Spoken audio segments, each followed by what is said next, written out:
Salut les copains, petite vidéo aujourd'hui. J'avais envie de vous parler de l'entraînement à vélo. Je me suis dit que ça pourrait être pas mal. Oh, tu vois pas ou quoi?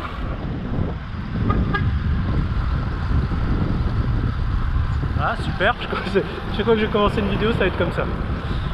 Pas volontaire en plus hein. Bref, une petite vidéo pour vous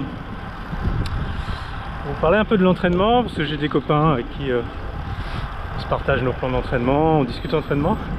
Je me suis dit que ça serait pas mal de faire une vidéo une seconde.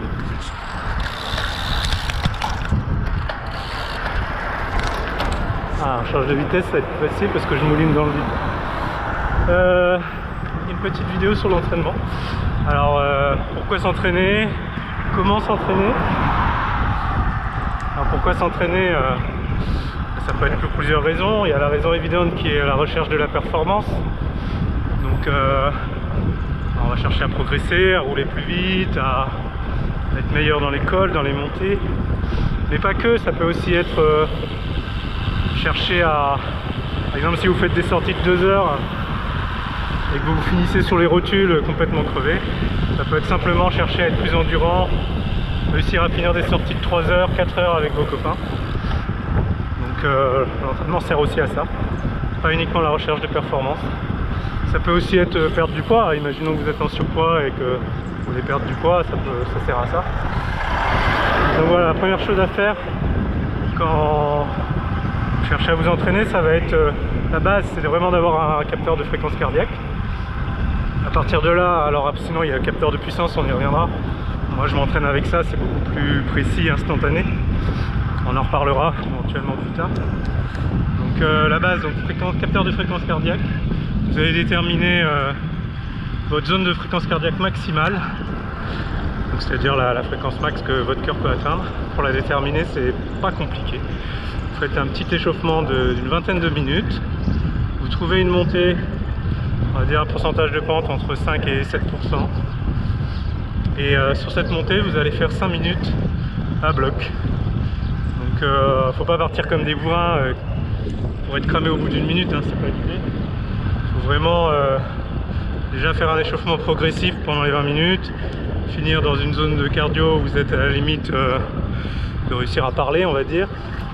Puis là vous enchaînez vos 5 minutes, vous commencez, puis vous augmentez le rythme progressivement. Et la dernière minute, vous finissez à bloc, il faut tout donner sur la dernière minute.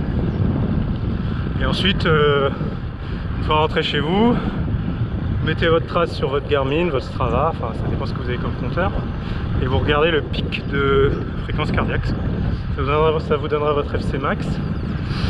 Et à partir de là, alors il faudra aussi prendre votre fréquence cardiaque au repos, c'est-à-dire au réveil. Celle-là, il faudra aussi la prendre.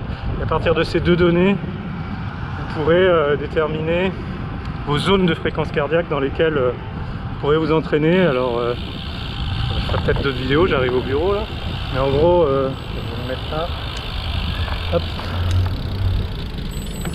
Ah, ça va être plus facile à l'arrêt.